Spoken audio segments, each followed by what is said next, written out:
Hour of Family Feud this morning at 8 on Fox 14.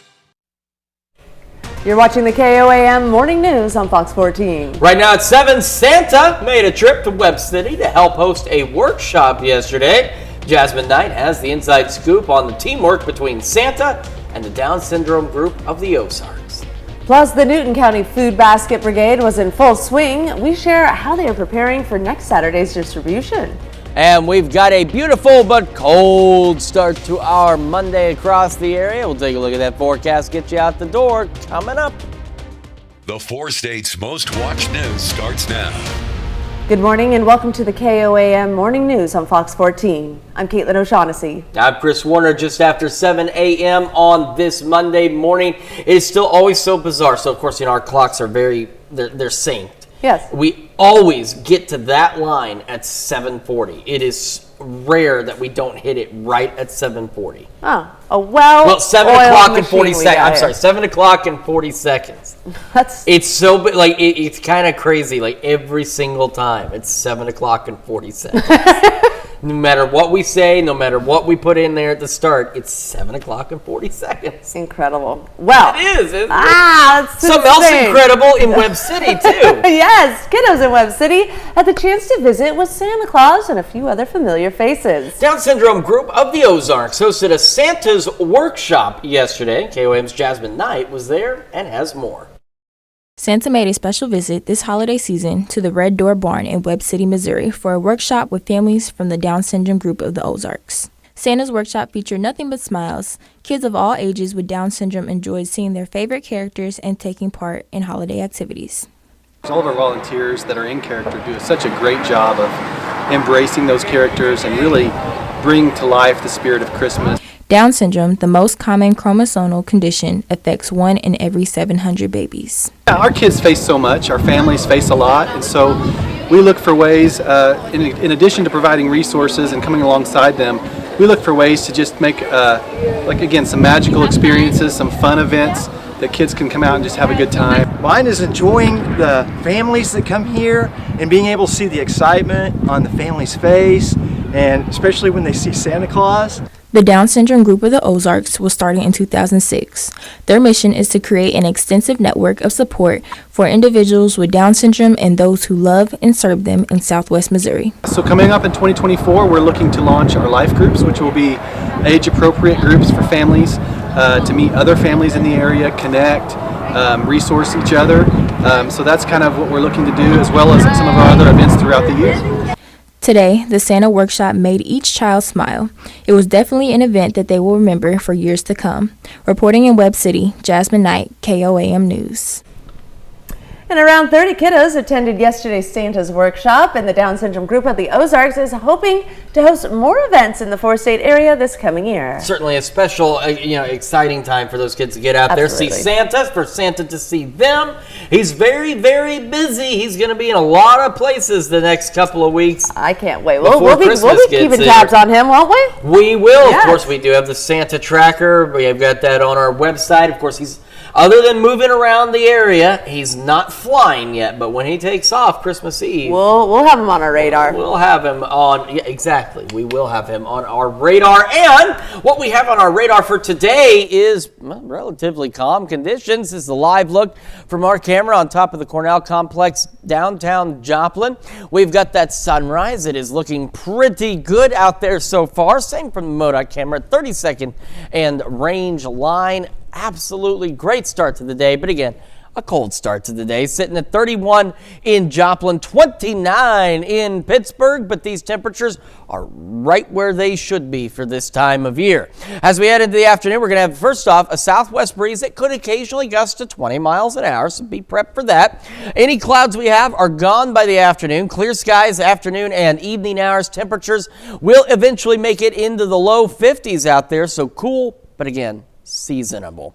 We have at least a warmer day on the horizon, plus some rain chances, and we'll talk about that in your full forecast here just a little later. Caitlin?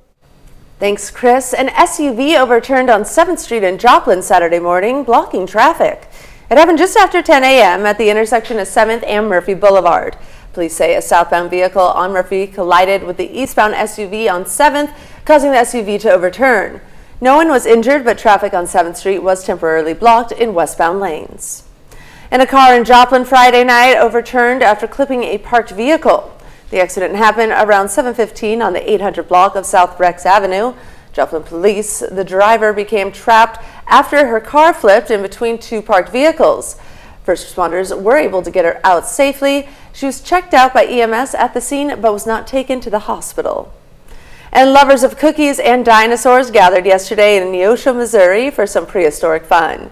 Attendees were able to check out some of their favorite lifelike animatronic dinosaurs, including a T-Rex, Triceratops, Spinosaurus, and several raptors, while enjoying some sweets from iHeart Cookies. Seeing them having things to do and something that's going to stimulate their brains and their minds and help them, just get out of the monotony of every day and come out and have fun and a blast. And overall, I'm as an adult, I get to sell cookies and play with dinosaurs. So to me, there's no better way to go. So the event also included dinosaur rides and fossil digs. And it was a busy work day for volunteers in Neosho as they are getting ready for the Newton County Food Basket Brigade drive-through. Food enough to feed 900 families were sorted and counted in preparation for distribution next Saturday. It's the biggest, I think, in the state for this, and I don't think that there's anywhere else that works on taking care of the entire county like we do. Just a good environment, and it makes it more fun, and it's just really uplifting to have your friends with you as you're doing something. The goal of the initiative is to assist families during the Christmas season, supporting their Christmas dinner and nearly 2 weeks of staples. If you want to learn how to help, go to our website at koamnewsnow.com. And up next, Lori is in the studio this morning showing us her peppermint melt-away cookies. And later, the FDA approves a drug to help in treatment for sickle cell disease. You're watching the KOAM Morning News on Fox 14.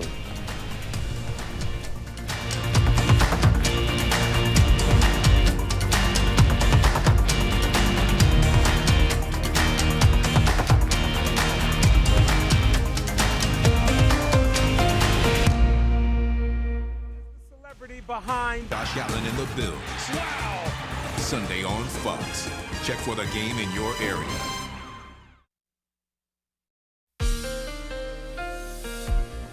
Welcome back to the KOAM Morning News, 7:09 on this Monday morning. Live look from our camera, Cornell Complex, downtown Joplin. Skies looking pretty clear, the sunrise looking pretty. And from the camera, 32nd and Range Line, clear roadways, clear skies overhead, stray cloud here or there, but otherwise not bad. And again, it's just a cold start out there. And the KDOT camera, 69 East 520th Avenue, just south of Pittsburgh, back off over there. Also looking pretty darn good. Our camera at 7th and Range Line still got a great view of those colors out there of that sunrise, but again, it is cold. 31 in Joplin, south breeze at 7, not even that strong. Just enough, though, makes it feel like it is 24 degrees out there. So again, when we get cold, it doesn't take much of a breeze to really bring that wind chill down. However, our temperatures are seasonable. Now, last week, Miami was the warm spot. They're now one of the colder spots. Not the coldest, but one of the colder spots at 23. Fort Scott had been the warmest spot, but now you are tied with Nevada sitting at 32. 29 in Chanute, 25 Parsons, Neodesha, 29 Pittsburgh, 31's Lamar and Carthage, and 32, it's a three-way tie here with Monette also at 32 degrees. I almost missed that. All right. We get our day started, a stray cloud here or there, otherwise mostly clear skies. Temperatures cold to start and eventually in low 40s by late morning. This afternoon, any remaining clouds we have should kick on out of here, leaving us with just clear skies. Southwest breeze with occasional gusts up to 20 miles an hour. Temperatures cool but seasonable as we go into the low to mid 50s across the area. Clear skies through the evening hours and overnight, and another cold one, but another seasonable one as we fall back into the low to mid 30s. We have some rain chances on Wednesday, mainly in Kansas, and we'll show you that here on the future track. Our Tuesday, partly cloudy, a little warmer out there. Clouds will increase, though, as we go later into the evening and overnight hours, ahead of some afternoon isolated to widely scattered shower chances, again, primarily into southeastern Kansas out there. For the rest of us, though, on Wednesday, just just mostly cloudy. Mid-50s for us Tuesday, partly cloudy. Low to mid-50s on Wednesday, near 60 on Thursday, our warmest day out there. A few showers possible on Friday, mid-50s. Back to, much more seasonable temperatures. Low to mid-50s Saturday, Sunday. Seasonable heading into next week as well. Low to mid-50s. And of course, if our afternoon highs are seasonable, typically, not always, but typically our overnight lows are seasonal as well. So some cold nights out there into the 30s, but all of this is exactly where we should be for this time of year. That's a quick check of your forecast. Now we're going to send it over to Caitlin with Health Watch. Thanks, Chris. Well, chronic fatigue syndrome affects over 3 million adults nationwide, according to U.S. health officials. The CDC released the first nationally representative estimate of the condition Friday, which proves the illness affects a lot more adults than previous studies suggested.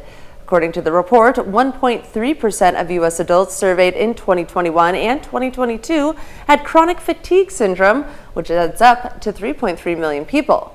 The illness is characterized by at least 6 months of severe exhaustion and has no cure or blood tests to determine a quick diagnosis. Other symptoms can include sleep problems, trouble concentrating, and dizziness. The CDC says that the higher number likely increased by some of the patients with long COVID. And it turns out working 9 to 5 might be better for your health. A new study from GGZ, Durrance Mental Health Institute, found that working the night shift can have a harmful effect on your overall health. Researchers surveyed more than 37,000 people about their work shift patterns. They found that more than half of night shift workers suffer from sleep disorders. The study also revealed that men who worked the night shift got fewer hours of sleep compared to women, even though women were more likely to have a sleep disorder. The Institute hopes the study findings will help employers and employees develop strategies that can decrease any negative health effects that may come with the night shift. Federal regulators approved the use of a major medical breakthrough today to treat sickle cell disease. The first gene therapies could cure the painful inherited blood disorder that impacts mostly people of color. Fox News correspondent Caroline Shively has more from Washington.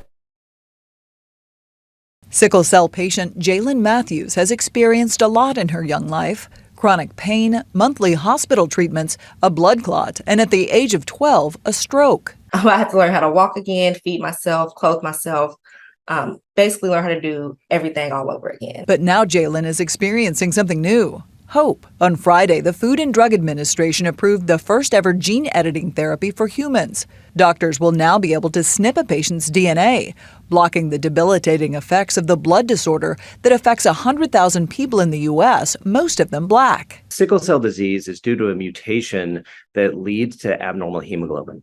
What gene therapy does is help to fix that mutation so that patients with sickle cell disease have more normal shaped hemoglobin and red blood cells. The FDA also approved a second treatment using conventional gene therapy that adds good hemoglobin to the patient's DNA. The price tag for both kinds of therapy is in the millions. Treating everyone would cost hundreds of billions, and few U.S. medical centers are qualified to dispense them. But some patients could be treated as early as next year, and doctors hope that it won't end there. This is the first step forward, and I think in the future we're going to see a lot more diseases that are able to be treated with gene therapy. The FDA says about 20,000 patients will be eligible for the treatments. In Washington, Caroline Shively, Fox News. And that's a look at our Health Watch this morning. Now here's Chris with a quick look at your weather. Yeah, the Skywatch Storm Tracker not showing much out there across the area. A couple of stray clouds. Those will clear out later. We have some rain chances as we discussed. We'll have another quick look at your forecast here in a few more minutes on the KOAM Morning News. And coming up, the Joplin Museum holding its annual Gingerbread House contest. We've got those details. Burned out with the same old desk job? And are you tired of working 0.9% financing for 72 months? Only at your Midwest Ford dealers. All right, it's always a great day when Lori joins us, and we hope that you're ready to keep cooking our fun little holiday cookies. Absolutely. We've got a lot yet to do. Yes. So while we were on break, I finished up our cookie dough. So we started out with, again, this is like a shortbread style dough. So we just started out with the butter and powdered sugar. We creamed those together with our flavor. And then our dry ingredients was nothing more than flour and cornstarch. Simple as that. Simple as that. Once they're incorporated, we get a really nice, fairly stiff but nice dry dough. So you can see this is not sticky at all. And this has been chilling in the fridge for about 30 minutes. Okay. And that's kind of important. You want to let it set and rest a little bit and chill, just so it's easier to handle and it's going to bake up really nice. This is a dry enough dough that you could actually roll this out and do a cutout cookie with it if you wanted to. Of course, all the little candy cane shapes. Absolutely, some little Christmas trees, something simple. Love and that. you could decorate the tops of those with something as easy as colored sugar. You don't have to get super fancy. Okay. If decorating is not your thing when it comes to cookies, don't make it more complicated than it needs to be. The one thing to remember though, if you want to cut these out, if you want to roll these out, instead of adding more flour to this mixture, because we don't want this to get drier. Okay. Our inclination is to just throw that flour out on the counter, roll it out. That's going to work its way into our dough and make it kind of stiff. So in place of that, we would just roll it out on a piece of parchment paper. So we can just put that dough out on that, use our rolling pin that way and roll it so that we're not incorporating more and more flour into that dough and making it drier. Good to know. That's always Okay. a good alternative, and this is a perfect one for that. So again, it's nice and stiff, but you don't have to do that. You can just take those pieces, and what I've done on mine is I actually just rolled mine when I've chilled it into a little tube. It's good enough for the doughboy, it's good enough for me, right? Rolled it into a tube, and that way you can just slice those pieces off. You get nice even chunks. Yeah, they look when you do beautiful it, too. and they're Perfect really size. consistent in size. So then you just roll them out a little bit, press them down, and then you'll put them on that parchment lined cookie sheet to bake. And these Perfect. don't really grow. Okay. They're not like some cookies where they're going to puff up. They're not going to get bigger. Yeah, so you can see they're pretty much the size that they start out is where they end up. So you want to kind of start with whatever size cookie that you want. If you want to make them bigger, make them bigger. If you want to make them smaller, make them smaller. But keep in mind, they're going to pretty well stay where you start them. Now, the next thing that we need to do that's really super important is going to be that frosting for the top. Okay. So our big bowl here has a cream cheese start for our frosting. Cream cheese and butter. That's it. Easy. Easy, easy, easy. But this is a little bit richer frosting than just a plain buttercream because we're using a whole pack of cream cheese in there she's and a not whole playing, stick of butter. guys. This is not the time of year for healthy food, you know? We just don't. There's no reason to. Don't make it. It's fun. I added in there a little bit of vanilla, and you can add whatever flavor you want to it. If you're really all in on the peppermint, add a little peppermint to this too. Okay. But I think this is the time where we mellow the peppermint. Yes, because it can be rather overpowering, right? It can. And one thing to remember, if you are doing these for a cookie exchange or maybe a cookie tray, peppermint will kind of soak into everything around it. So if you Gotcha. put these on a tray with some lemon cookies or something that's a very contrasting flavor, That's good to know. it may sort of overlap a little That bit, is and good you to might know. wonder why your lemon cookies taste a little minty. It has a habit of jumping the ship a little bit that way. Okay. So something to remember, keep those separated. But once we have this really nice and creamy, and again, kind of like how we started on the cookies, just getting those flavors incorporated into the butter and making it a nice whip, almost like whipped cream. Yes. Then we are going to slowly add some powdered sugar, and we're going to do that until it just starts to come out a nice creamy texture. Okay. And you'll do that a little bit by taste. You can always add a little bit of milk to that if you want it a little bit thinner. You can add a little more water or flavor to it as well. And then once it is all done, we have one more thing that we need to do to decorate the tops of our cookies. All right. And that is going to be our peppermint pieces, and we'll do that when we come back. Sounds great. Thanks, Laura. Stick around. We'll finish this off right after these messages. To your OBGYN or other healthcare provider about Pfizer's maternal RSV vaccine, Abrysvo. All right, we're back with Lori, and she's going to finish showing us how to create peppermint melt-away cookies. So these baked for about 10 to 11 minutes in a 350-degree oven. Okay. They're just lightly golden brown on the bottom. I love You can that. see they just barely change, and you'll be able to see that on the edges as they're in the oven. So that's kind of your gauge on those. I think mine baked for about exactly 11 minutes last night, so 10 to 12. Got it. We're working on our frosting. So we got that cream cheese and butter mixture all nice and incorporated together, and then we're just going to slowly add that powdered sugar a little bit at a time so we don't make too much of a mess. And then I'm going to let you work out all of your holiday frustration while I finish that. because I took a couple of just plain candy canes. We all got plenty of those. We got plenty of those this time of year, right? Grab them from the local bank. Absolutely. Cookie recipe. Save them up. We've doubled up a sandwich bag here so that it doesn't break through. Okay. And we're just going to keep one hand here and close that and take my little tiny rolling pin and beat that up. That is officially how we make peppermint candy cane pieces. Don't be boring. Don't buy them pre-smashed. Use this to work out everything you need to before the family arrives. Exactly. It's the holiday. That's it. Get them nice and small pieces. We don't want any great big chunks in there. Choking hazards. Yes. Almost a little fine dust here and there if you can. Yeah, do it with a smile. That doesn't make it scary at all. Okay, there we go. Then we got a little baggie. Perfect. You have a little baggie when you get done.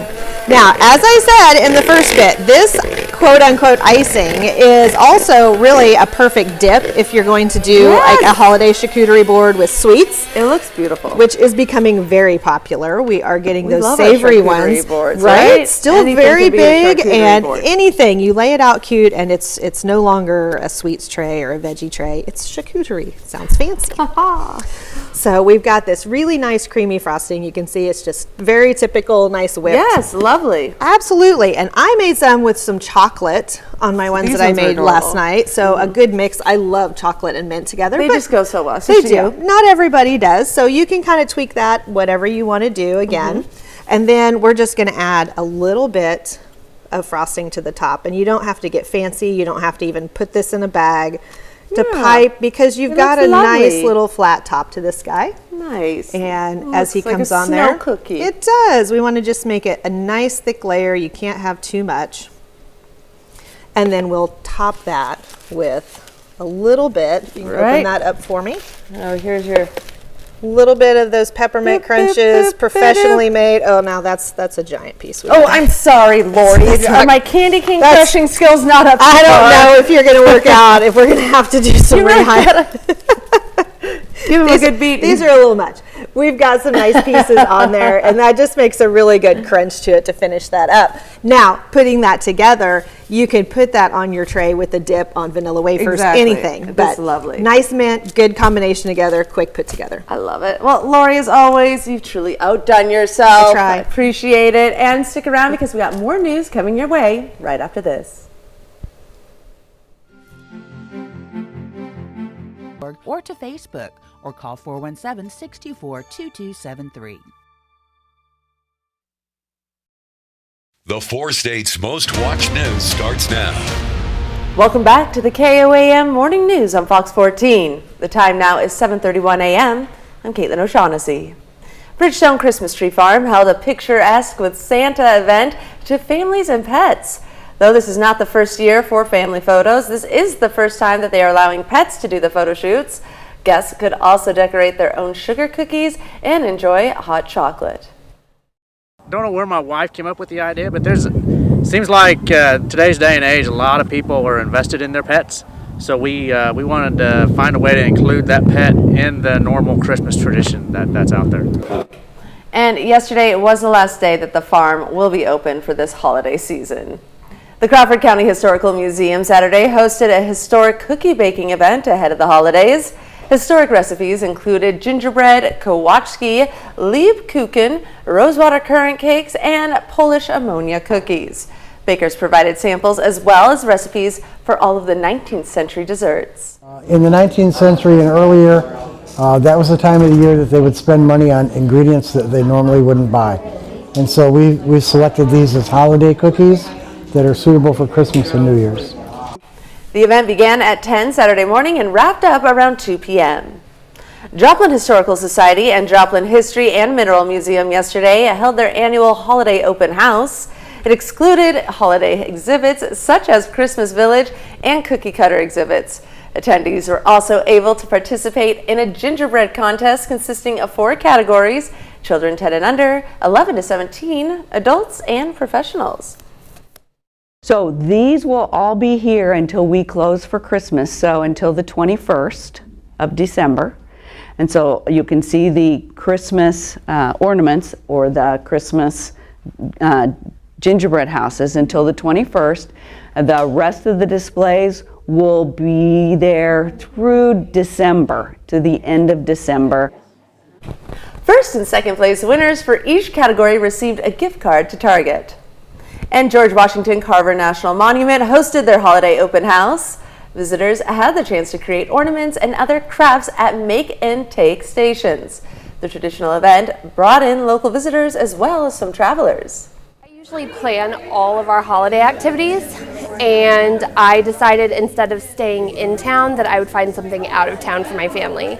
And I looked and I researched and I heard so many great things about Carthage and the different light displays that they have, and I saw that this was going on, and so we decided to try it out. Visitors could enjoy local musicians playing jazzy renditions of holiday songs. A reading of George Washington Carver's Christmas cards also took place, and some of his original cards were on display. The American Legion partnered with Peace Church Cemetery in Joplin Saturday to place evergreen wreaths along the graves of those who served our nation. The wreaths are adorned with red ribbons to help us remember to always be grateful for those who served. The wreaths will remain in place through the Christmas holiday. It started in 2008 with Wreaths Across America, and last couple of years we decided to do it and kind of get involved with that. And so we decided to put a wreath on the veterans' graves that are here, and we are real thankful that we are able to do that and honor those that have gone on before us. Peace Church Cemetery is located on the east side of Peace Church Road, halfway between Zora and Fountain Road. And we've got a cold but seasonable start. I know I've said that several times, but just bear in mind, while it does feel cold, it is right where we should be. Quick look, Skywatch Storm Tracker, none of that is actually happening. A couple of stray clouds, otherwise clear skies out there for us. Is really any thicker, heavier, whatever you want to call it, cloud cover, splitting the difference between us, staying to our southwest and to our northeast. MoDOT camera 32nd and Rangeline in Joplin. We've got plentiful sunshine out there. A great, but again, cold start to the day. We're going to warm up pretty decently into the low 50s. Again, seasonable temperatures out there. We'll have clear skies as we head through the afternoon and in the evening hours. Could see occasional wind gusts out of the southwest, upwards of around, say, 20 miles an hour or so, but otherwise nothing like what we saw last week. We've got one pretty warm day out there and some rain chances on the horizon. We'll take a look at your complete forecast here in just a few more minutes. Caitlin? Thanks, Chris. Well, that's a look at our top news stories coming up this half hour on the KOAM Morning News. Tornado weather devastated parts of the U.S. this weekend. We'll have with that story along with the Consumer Watch after this.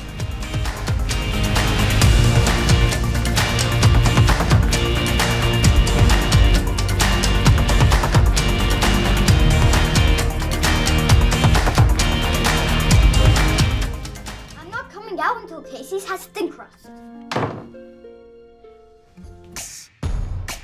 Well, now you have. Buy one large single topping pizza, get the second 50% off. Only at Casey's.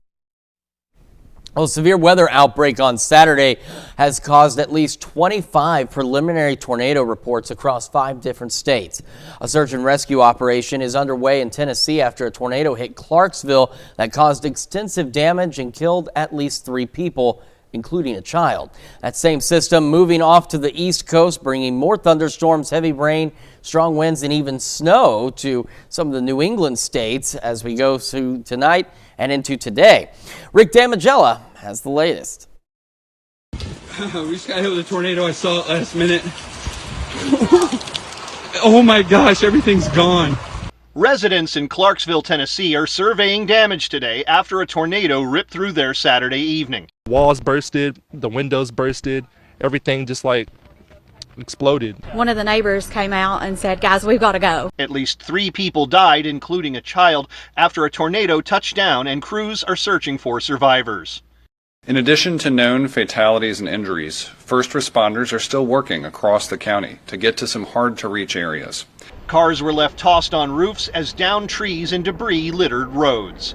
Winds of over 100 miles per hour hit Kentucky and tore roofs and walls from multiple buildings. The next thing I know, all you hear is stuff started flying, glass was breaking. At least 5 states across the South reported tornadoes on Saturday, and more than 25,000 people remain without power in the Nashville area. That same system is set to hit the eastern U.S. on Sunday and Monday. This is what the threat looks like. You see this yellow here for the eastern Carolinas, Wilmington down to Charleston, and then this other pocket on the Florida Panhandle. That's where a few more tornadoes are likely as we go through the day today. Meanwhile, rain will change over to wet snow for portions of the interior Northeast on Sunday night and continue through Monday. I'm Rick Damigella reporting.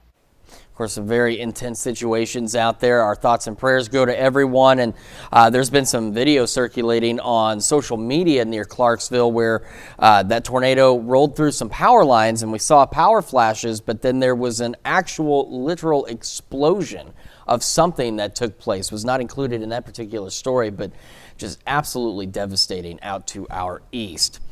Well, coming up, you usually don't think of inviting a dog to a ballet. Well, we're going to see how one theater is thinking of their four-legged pals. And thankfully for us, our weather here much calmer, a bit colder. We'll take another look at your forecast when we come back. Value Homes in Neosho. Hoping to keep area food pantries stocked and ready to meet the demand. Go to KOAMnewsnow.com to learn more.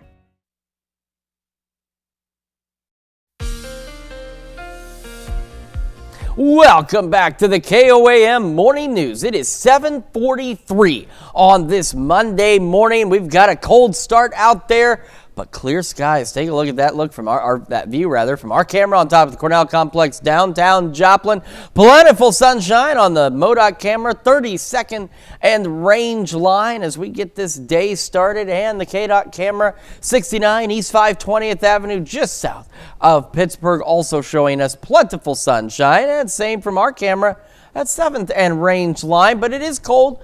But it is seasonable. 31 in Joplin. South breeze at 7, though, makes it feel like it is 24 degrees. Temperatures around the area this morning, we mentioned earlier, Miami was the warm spot on Friday morning, staying well above everyone else. Now they're one of the colder spots, not the coldest, but one of the colder spots at 23. Fort Scott had been leading the way as the warm spot this morning, now falling behind 30. We got 31, Nevada, Lamar, and Carthage. And right now on this map, Monette has taken the lead at 32, 25 Parsons, Neodesha, and 27 in Chetopa.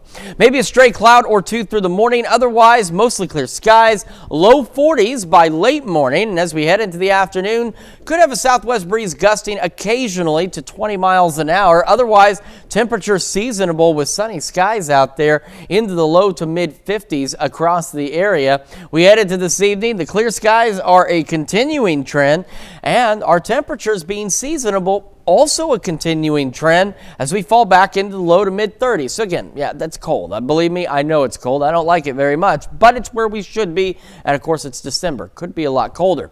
We have some rain chances as we head into Wednesday. Our Tuesday, partly cloudy through most of the day, and then those clouds will increase as we head through the evening and overnight hours.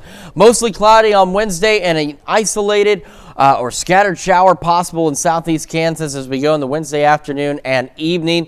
But right now it looks to be fairly confined and fairly limited as well, but a stray shower or two possible.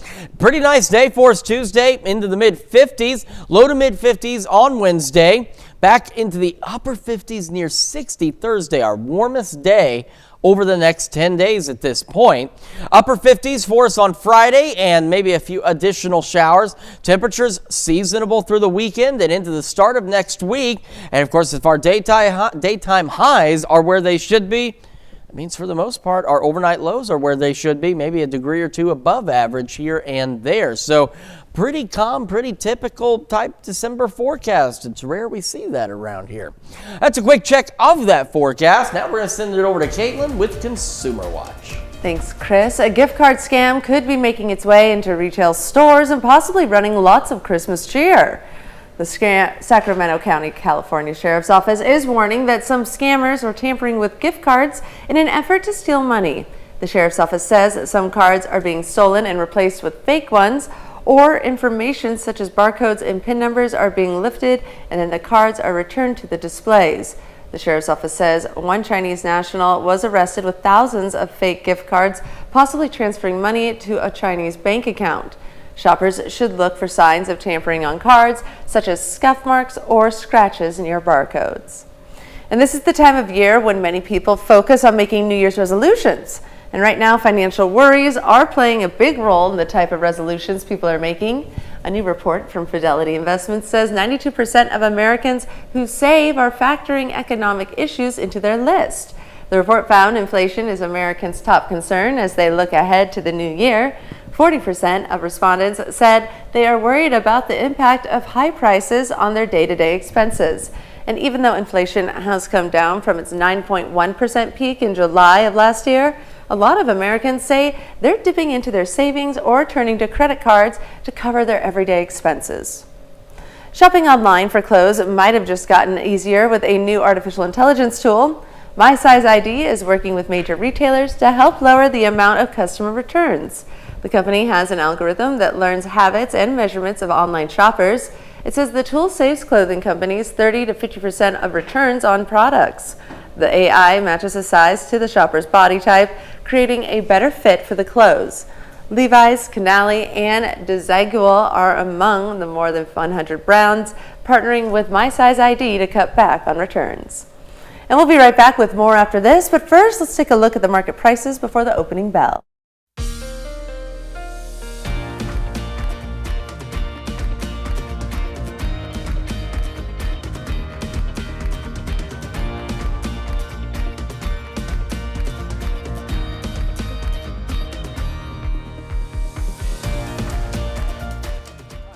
Sticklin.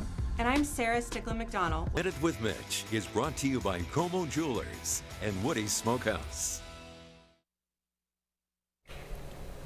Well, guide dogs get a night out at the ballet as the Oregon Ballet Theater works to increase its inclusivity. Fox's Chandler Watkins has more on that story and other ways that the auditorium is working to bring the arts to everyone. Here at Keller Auditorium, the Oregon Ballet Theater held its dress rehearsal for the Nutcracker Wednesday evening. Among those in attendance, local area guide dogs for the blind. We've been taking the dogs to show. Our responsibility as volunteers is just to get these puppies ready to be out in the world with people. And Wednesday night was the perfect opportunity to do just that. We've invited some special guests, some partners that we have, including Guide Dogs for the Blind and Columbia Regional Inclusive Services and some of our other school partners. We've also included audio descriptions as being part of the performance. Right now the overture is playing as we see a rich red holiday curtain covering the stage. The Oregon Ballet Theater has been providing audio descriptions since 2012 and has continued to increase inclusivity. We've been doing touch tours the last few years, and that is a way for people to interact with production elements of the ballet. We also have our first sensory-friendly performance this year. We're really excited about that. That's going to be happening December 19th. Let's go! As the audience made their way to their seats, Judy Wilson says it's important for guide dogs in training, like Mariposa, to get this type of exposure to allow them to help their future handlers. It's just getting people to be able to be where they need and want to be, not just to get to work and back, but also to enjoy life accessibly without any impairments or limitations. I love that. Keep Portland weird. That's our motto. Literally, that is our motto. Keep Portland weird. It's written all over the side. Interesting. Yeah. I did not know and that. And it is a weird city. It's fun, but it's weird. I've got a guy I keep an eye, or I watch on YouTube, who does computer videos, retro computer videos, and he's up in Portland as well. Yeah. He doesn't seem too weird though, but I mean, all of his videos are inside. Maybe he just stays in there where it's safe. It's fun. All right, well, we'll be right back with more, including the news you need to know and a final check of that forecast right after this. Division fighting across most of Central Europe. We are proud to salute Philip Butler, a four-state hero. Here's a check of today's top headlines, the news you need to know before you head out the door. An SUV overturned on 7th Street in Joplin Saturday morning, blocking traffic. It happened just after 10 a.m. at the intersection of 7th and Murphy Boulevard. Police say a southbound vehicle on Murphy collided with the eastbound SUV on 7th, causing the SUV to overturn. No one was injured, but traffic on 7th Street was temporarily blocked in westbound lanes. The American Legion partnered with Peace Church Cemetery in Joplin Saturday to place evergreen wreaths along the graves of those who served our country. The wreaths are adorned with red ribbons to help us remember to always be grateful for those who served. The wreaths will remain in place through the Christmas holiday. And the Joplin Historical Society and Joplin History and Mineral Museum yesterday held their annual holiday open house. It included holiday exhibits such as a Christmas village and a cookie cutter exhibit. Attendees were also able to participate in a gingerbread contest consisting of 4 categories: children 10 and under, 11 to 17, adults, and professionals. And we've got ourselves a cool but seasonable day out there. Temperatures in the low 50s. Southwest breeze could occasionally gust upwards of 20. We'll have sunny skies across the area. We will remain clear heading into the evening as well. Temperatures get cold again, but remain seasonable out there. And as we look ahead, we've got a nice Tuesday, mid-50s, partly cloudy. Clouds increase late, though, ahead of a mostly cloudy day on Wednesday. Maybe a few isolated showers, primarily in southeast Kansas. Warm Thursday, our warmest day this week, into the upper 50s near 60. Mid-50s Friday, a couple more isolated showers possible, and then back to regular temperatures as we head into the upcoming weekend.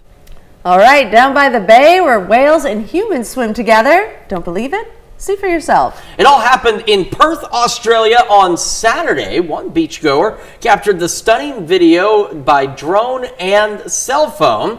You can see the whale in the water. There it is. Ooh. And people nearby swam up to the giant creature to touch it. I would do that. I would absolutely do that.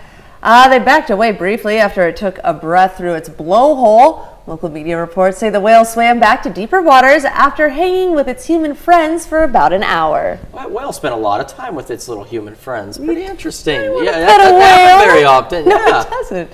Well, we want to thank you all so much for letting us put the good in your morning. We'll be back later today at noon with more news and weather. Have a great rest of your day.